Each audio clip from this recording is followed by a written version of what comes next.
Hey, what's up guys? Today I'll show you a science fiction film, Fahrenheit 451. Spoiler ahead, watch out and take care.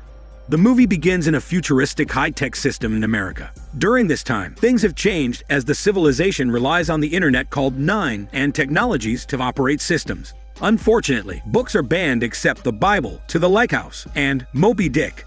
The country is ruled by the Ministry, a totalitarian dictatorship that regulates internet contents to prevent unnecessary opinions from spreading. The Ministry indoctrinates and brainwashes the natives or the obedient citizens into believing anything they give. Sadly, creative ideas and recreational activities are seen as meaningless by the Ministry, so they seek to burn and remove all of them. Since books are banned, natives are ignorant of their own history and only allow the Ministry to spoon-feed their lies. The Ministry has also changed the role of the fire department, where they no longer put out fires, but instead, they start one as they burn literature, aka graffiti. Meanwhile, the captain of the Cleveland Fire Department, named Beatty, anoints Montag, the youngest cadet, to be the next captain. Beatty has raised Montag after his biological father was killed by the eels. Eels is the derogatory term for a bibliophile outcast. Montag blindly follows Beatty and works diligently in his job. He considers his job an honorable work because of Beatty. The majority of the city folks own an AI robot in their homes. It acts as a robotic helper for the natives to moderate their lifestyles, secure their identifications, and assist them in everything. The Ministry has programmed the robot to know all information to answer the natives' queries. Additionally, the natives are expected to put on eye drops so they can forget about their pasts. If a native misses a day to apply droppers, they can experience flashbacks from unwanted memories. One night, the firefighters raid a house after receiving a tip from an informant named Clarisse. The house is filled with the eels uploading banned books in the Nine. Montag and Beatty lead the operation, where they mercilessly drag out the eels from their rooms to prohibit their uploading and then confiscate their machinery. Afterward, they broadcast online the bust operation to show the natives how they get the job done.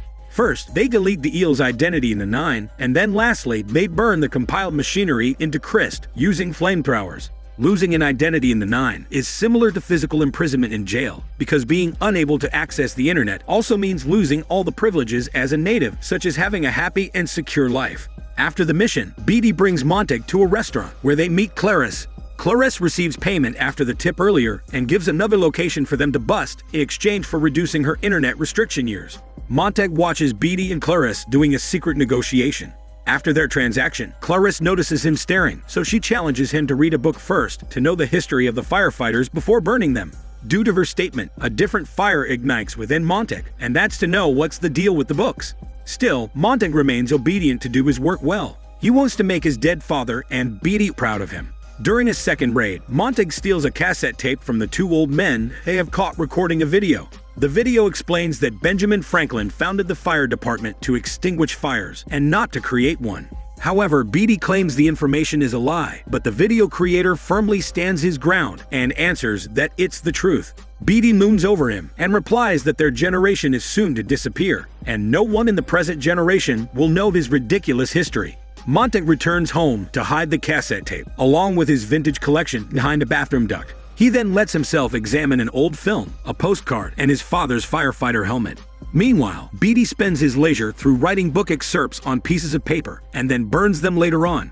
On the other hand, Clarisse secretly meets up with an eel too, who informs her about an abandoned house in the woods containing graffiti. Clarisse pays for the tip and sends the information back to Beatty. Afterward, she goes back home to her worn apartment. But before she enters, a pregnant neighbor warns her to be careful of whatever she sells, because people tend to gossip around their neighborhood. Clarisse appreciates the caution and then proceeds to enter her place.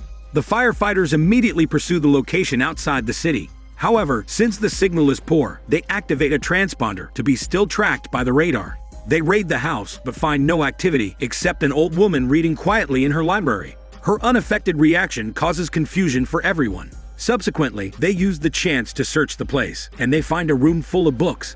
Beatty is disgusted at the sight of the graffiti and can't wait to see them burn. However, Montag senses hesitation as he gazes over the multiple books around him.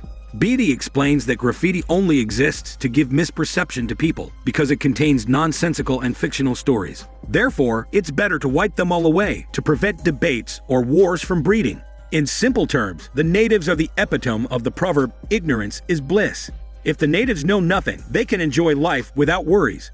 Beatty leaves and allows Montag to look at the library before they burn it, and Montag grabs the chance to steal a book for him to read secretly. Next, he joins Beatty downstairs and watches his colleagues pour kerosene all over the books. The old woman remains still on her seat as they prepare the incineration. She abruptly quotes a passage from a book, which puzzles Montag and Beatty. Finally, Montag tries to transfer the old woman beside them, but she stays behind with the books. Montag then stands near Beatty, where they hear the old woman say omnis right before she sets herself ablaze with the books. The word omnis circulates fast in the Nine, but the ministry quickly removes the word to prevent rumors. The firefighters return to the city, and Montag watches the old woman's suicide footage in the news and notices they replaced omnis with the word coward. Montag eventually goes home and reads the book he has stolen. However, he can't read in secret because the robot supervises his house, so he travels out of the city to visit Clarisse. Clarisse hesitates to talk with Montag until he reveals a book and admits he's dead if anyone sees him carrying one. Clarisse decides to trust him and invites him over to her house for privacy. Upon arriving in the apartment, Montag asks if she can read him the book. However, as Clarisse reads the book, Montag finds the story difficult to comprehend. Clarisse then stops reading to brief Montag on a short history. During the Second Civil War, an old tech company developed a system to predict someone's thoughts. Years later, the tech company grew and became the ministry that sold the people what they demanded, which is the Nine and everything in it. Since their growth, over 6,000 languages were reduced to less than 60 for the sake of universal language to keep a mutual connection and instant happiness. Additionally, they converted the fire department from its original role solely to defend their system. Sadly, they can't blame the ministry, for they were simply providing and sufficing the demands of the natives, which are ignorance and bliss. Meanwhile, the ministry and Beatty initiate a private meeting to discuss the omnis. They need to act fast and search for anyone who knows about the word, because the state of Washington is surveilling their movements. On the other hand, Montag returns home to apply an eyedropper. But as he's about to put some on his eyes, he experiences an abrupt flashback showing his younger self approaching his father, who is giving him a book to read. Next, he attends a meeting in the fire station regarding the omnis. Beatty states the details and risks surrounding the omnis. The eels have created omnis, which is a collective consciousness of mankind in the form of a microscopic DNA strand. The strand carries all of the artistic creations, masterpieces, and writings that ever existed, which is comparable to a trillion-year-old knowledge. The ministry confirms the omnis is scheduled for transit to the scientists of Canada. Therefore, they need to find it before it reaches another country, or else humanity's chaotic knowledge will be publicized. They can't allow the omnis to spread because it would bring disappointment to their ancestors, who fought for their beliefs during the Civil War. Afterward, Beatty deploys the unit to commence a widespread search for the omnis. During the live search operation, the firefighters come all places to find the omnis. They scatter search dogs to help in hunting. They take out people from their homes, raid their houses, and interrogate each of them about the omnis. Unfortunately, they find no one who's aware of the omnis.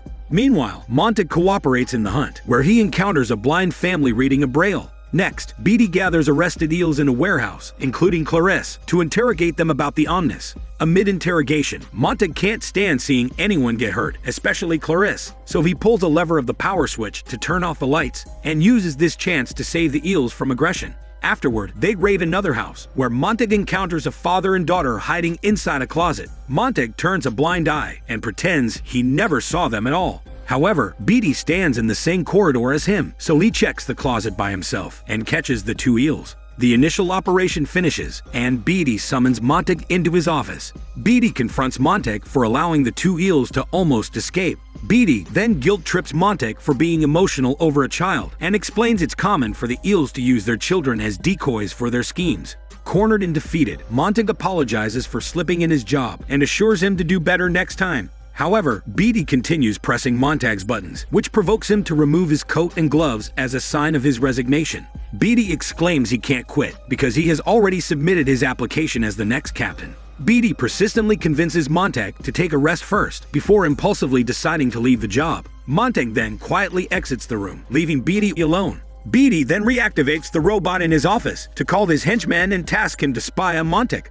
Montag leaves the building to meet and join Clarisse and other wanted eels in their car. From afar, the henchman catches Montag joining the eels and instantly reports to Beatty. In the car, Montag wears a bag over his head to keep the location confidential. The eels bring Montag to an isolated secret compound at the outskirts, where more eels are hiding from the fire department. At the compound, Montag finds himself surrounded by eels, who each claims to have memorized a book. The book they have memorized becomes their new identity, so its contents live on forever in their minds, even when the book vanishes. The eel leader explains that one of their members has died recently, which is pertaining to the old woman who committed suicide with her books. As Montag sits with them, the eels find it difficult to trust him because they perceive him as a threat, like a raging fire capable of burning others.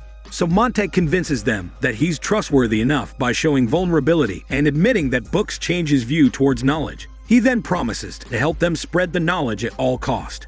The eels confer for a moment until they decide to test his authenticity. They order him to kill a fellow colleague from the fire department. Upon hearing the test, Montag pauses to wrap his head around the challenge. Soon, they deliver him to a separate room to finish the task, but Montag hesitates because he never wants to kill. However, he needs to do this because lives are at risk, so he barges into a room and bolts toward his bound colleague to finish the task, when suddenly, the eels intervene and proclaim that he has passed the test. Soon, everyone is outside the compound, and the eel leader briefs Montag about the operation. A boy's mother was a scientist who encoded and created the omnis DNA strand. Before she died, she injected it into the boy's pet starling. Now Montag needs to accompany the boy and the starling to the borders of Canada. However, they need a transponder attached to the starling, so the scientists from Canada can locate them. Once the scientists obtain the starling, they will be able to duplicate and transfer the DNA across the living animals. Montag then returns to the fire station and steals a transponder from the storage room.